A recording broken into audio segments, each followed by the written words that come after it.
Hello बच्चों, मेरा नाम कलीमुद्दीन काजी और मैं काजी फिजिक्स क्लासेस नीट सीईटी और जेई के लिए यहाँ पे रन करता हूँ। और इसमें मेरा एक्चुअली ग्रेजुएशन है इलेक्ट्रॉनिक्स एंड टेलीकम्युनिकेशन में, engineering in electronics and telecommunication, और मेरा पोस्ट ग्रेजुएशन एमटेक जो हुआ है एम्बेडेड सिस्टम में। ओके, और मैं पिछले 12 साल से टीचिंग फील्ड में हूँ। कई सालों से मैं फिजिक्स 11 12 के लिए फिजिक्स नीट सीईटी और जेईई के लिए प्रिपरेशन कराता हूँ बच्चों को। कई सारे बच्चे हमारे पास से अच्छे खासे स्कोर लेके आए हैं। 2017 में सीईटी टॉपर हमारे काजी फिजिक्स क्लासेस के बच्चे थे, और इस बार में जनवरी में जो जेईई का एग्जाम हुआ था, ओके, तो फिर परभनी में डिस्ट्रिक्ट टॉपर हमारे क्लास से है। पवन सिरसाट नाम का स्टूडेंट है जो डिस्ट्रिक्ट टॉपर है हमारे परभनी में जेईई से। ओके, जेईई से। तो ये मेरा कॉन्टैक्ट नंबर है। एक्चुअली मैं आज वीडियो बनाने का एक पर्पस मेरा इसलिए है, ये स्पेशली 10th स्टैंडर्ड के जो बच्चे हैं अभी एग्जाम दे चुके हैं उनके लिए है एक्चुअली ये। क्योंकि क्या वगैरह की अभी लॉकडाउन सिचुएशन चल रही है, घर से बाहर नहीं निकल सकते, कहीं टूर पे नहीं जा सकते, या फिर कहीं ट्रिप पे नहीं निकल सकते। मामा के पास जाना था, चाचा के पास जाना था, दादी के पास जाना था, नानी के पास जाना था, कहीं पे नहीं जा सकते हम। फिलहाल ये सिचुएशन आ गई कि अभी हमें कुछ ना कुछ घर में कुछ ना कुछ अभी हम टाइम पास के लिए ढूंढे। तो एक्चुअली कैसा है ना कि जब एग्जाम टाइम पीरियड रहता है तब उस टाइम पे कुछ बच्चे जो है तो टाइम पास के लिए मोबाइल ढूंढते हैं, कुछ बच्चे टीवी ढूंढते हैं या टीवी के सामने जाते हैं, या कुछ खेलने के लिए चले जाते हैं, या कुछ और बहाने बनाते हैं एग्जाम से छुटकारा पाने के लिए, या फिर वो उस पढ़ाई से छुटकारा पाने के लिए। जब पढ़ाई का टाइम रहता है तब हम टाइम पास के लिए कोई और चीज़ें ढूंढते हैं, और जब एंजॉय करने का टाइम है, मतलब वैकेशन हॉलीडेज है, तो उस टाइम पे हमारी खासियत क्या है कि हम अब टाइम पास के लिए कोई कोर्स ढूंढते हैं, टाइम पास के लिए कोई किताब ढूंढते हैं, टाइम पास के लिए कुछ हम पढ़ाई करना चाहते हैं। मतलब वैकेशन पीरियड में हम पढ़ाई करना चाहते हैं, ये हमारी खासियत है, ये टेंडेंसी है, ये चलती आ रही है, इसको हम कोई ये नहीं कर सकते। लेकिन फिर भी हम अच्छे से इस टाइम पास का ही एक छोटा सा एक पोर्शन बोल के मैं आपको एक इंट्रोडक्टरी पार्ट लेके आया हूँ कि भाई 11th और 12th साइंस लेना है, उसमें किसी को नीट जेईई सीईटी करना है, तो नीट जेईई सीईटी के लिए क्या क्या तैयारी करना जरूरी है। अभी हम 1 महीना 1.5 महीना हमको टाइम है, तो हम चलो कुछ प्री प्रिपरेशन करके आते हैं, कुछ पहले से ही तैयारी करके आते हैं। तो वो तैयारी के लिए क्या क्या रिक्वायरमेंट है वो चीज़ें मैं आपको बताना चाह रहा हूँ कि मतलब हम 10th से क्या पढ़ के आए, 9th से क्या पढ़ के आए, जो उससे हमारा फिजिक्स कवर हो जाए। क्योंकि फिजिक्स से अक्सर बच्चे डरते हैं, डरने की जरूरत नहीं, फिजिक्स से डरने की जरूरत नहीं है। फिजिक्स इंटरेस्टिंग सब्जेक्ट है, इंटरेस्ट अगर से जिसका है बिल्कुल वो सबसे फेवरेट सब्जेक्ट उसका एक ही रहेगा, फिजिक्स रहेगा, याद रखो। और इंटरेस्ट से ही सारी चीजें, विदाउट इंटरेस्ट कोई कुछ कर नहीं सकता, ये आपको पता है। विदाउट इंटरेस्ट, क्योंकि इंटरेस्ट नहीं है तो डर है। एक चीज याद रखो, इंटरेस्ट नहीं है तो डर है, और डर नहीं है तो इंटरेस्ट है।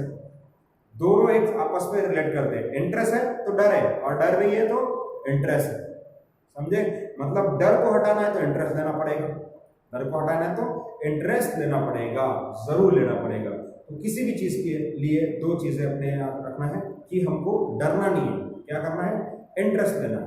ओके, तो देखते हैं आपको 10th के कौन से टॉपिक कवर करना है 11th और 12th की तैयारी के लिए।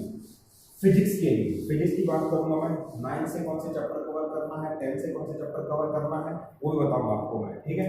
तो सबसे पहले हम 9th की बात करेंगे। 9th में आपने कुछ चैप्टर पढ़े थे, 9th स्टैंडर्ड में आपने जो पढ़े थे उसमें से सबसे पहला चैप्टर आपने पढ़ा होगा शायद, that is Newton's law of motion, laws of motion. Okay, तो एक बात याद रखो, ये 11th में आपको फिर से टॉपिक आएगा। नीट और जेईई में काफी क्वेश्चन पूछते हैं और काफी फंडामेंटल टॉपिक है।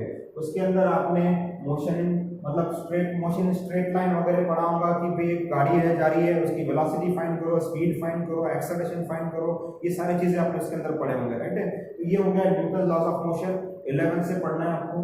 सेकेंड टॉपिक आपको 11th से पढ़ना है करंट इलेक्ट्रिसिटी।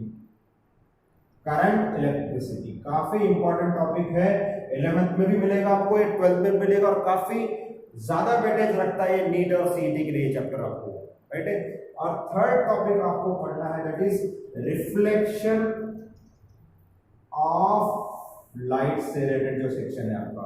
ये भी इंपॉर्टेंट टॉपिक है, 11th में भी मिलेगा, 12th में मिलेगा आपको, नीट और सीईटी में इसका ऑप्टिक्स नाम से ये है सेक्शन है, ये काफी इंपॉर्टेंट रोल प्ले करता है इसके अंदर। चौथा आपको पढ़ना है रिफ्लेक्शन ऑफ लाइट के बाद 9 से जो टॉपिक पढ़ना है that is reflection of light हो गया, मेजरमेंट ऑफ हीट, ऐसा कुछ नाम का एक टॉपिक है।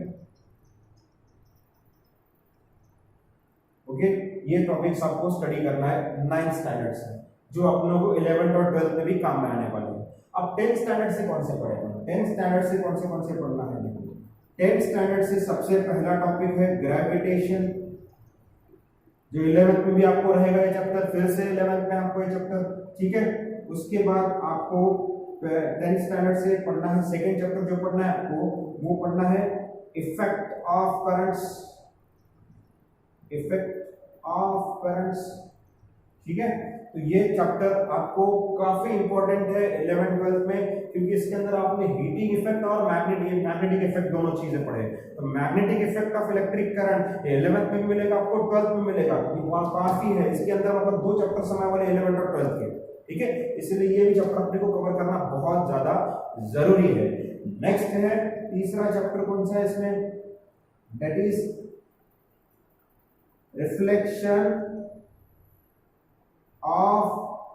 reflection and refraction of light, reflection and refraction of light। अब इसमें काफी चीजें कवर किए गए आपके इसके अंदर, जो 11th में जो मेजर पोर्शन इसका 10th में कवर कर लिया उसने, रिफ्लेक्शन, रिफ्रैक्शन, उसके अंदर आपको spherical mirror, curve mirror, okay, इस तरीके से दिया, प्लेन मिरर दिया आपको, स्फेरिकल सरफेसेस के बारे में बताया, प्रिज्म के बारे में बताया आपको, इवन दो लेंसेज भी कवर किया है इसके अंदर, राइट है, इवन दो डिफेक्ट्स इन आई, ये भी आपको बताया गया है। तो ये काफी इंपॉर्टेंट टॉपिक है आप लोगों के, काफी इंपॉर्टेंट टॉपिक है ये reflection and diffraction of light. तो ऑलमोस्ट काफी सारा पोर्शन 11 का कवर किया है इसके अंदर, तो ये आपको इंपॉर्टेंट टॉपिक है, ये भी आपको करना चाहिए इसके अंदर से। और चौथा टॉपिक है आपका दैट इज हीट, ये भी टॉपिक है। हीट में कैसा है कि ये दो जगह काम में आने वाले, ये 2 टॉपिक आपको 2 जगह, फिजिक्स में भी काम आएंगे और केमिस्ट्री में भी काम आएंगे, दोनों भी जगह आपको इसका यूज है, physics as well as chemistry. तो ये फिजिक्स में आपके हीट अगर से आप देखा गया तो इसके अंदर आप 4 टॉपिक पढ़ने वाले 11th और 12th के अंदर, thermal expansion, thermodynamics, kinetic theory of gases बोल के ऐसे टॉपिक्स है जो इस पे और इस पे डिपेंड है, ठीक है। और केमिस्ट्री में भी आप थर्मोडायनामिक्स नाम के चैप्टर पढ़ने वाले, उसमें भी आप ये और ये बेसिक रिक्वायरमेंट लगेगी उसकी आपको।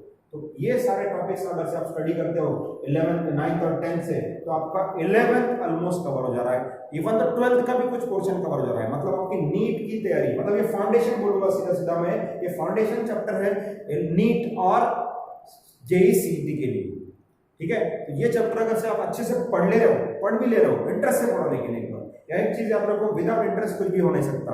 अगर से खाने में इंटरेस्ट नहीं होगा तो अपने को बिरयानी भी अच्छी नहीं लगेगी, कोई भी अच्छी चीज नहीं लगेगी। और अगर से आपका खाने में इंटरेस्ट नहीं है, ओके, मतलब खाने में फुल इंटरेस्ट है, तो आपको कोई भी चीज रख दो आप खा सकते हो उस टाइम पे, ओके, मजा लेके खाते हो उस टाइम पे। तो पढ़ना भी उसमें मतलब इंटरेस्ट देने के बाद मजा भी आना चाहिए। तो ये सब चीजें अपने लिए इंटरेस्ट पर डिपेंड है कि आप कितना फोकस करना चाह रहे हो, कितना आप इस पे मतलब आप कितना सीरियस हो आपके करियर को लेके। करियर को लेके सीरियस इसलिए बनना भी है क्योंकि कुछ भी हो जाओ 5 साल के बाद अपनी औकात और हैसियत का जमीन आसमान का फर्क है। कभी किसी का अगर से इज्जत निकालना है तो औकात बता देते, और अगर से आपको किसी को इज्जत देना है तो हैसियत बता दे। तो औकात और हैसियत ये दोनों में डिफरेंस है। तो अपने को औकात और हैसियत मेंटेन करने के लिए जरूरी अपना करियर कुछ ना कुछ बनाना चाहिए, ओके। तो होप है आपको समझ में आएंगे कुछ चीज़ें। अगर से आप इंटरेस्टेड हो तो आप मेरे को कमेंट कीजिए, कमेंट करके बताइए कि आप ये फाउंडेशन कोर्स हम शुरू करेंगे इंशाल्लाह, इसको जल्द से जल्द स्टार्ट करेंगे, okay. Thank you very much. अगर से आपको समझ में आया तो हिट और लाइक और बटन लाइक और शेयर कीजिए। Thank you very much, thank you very much.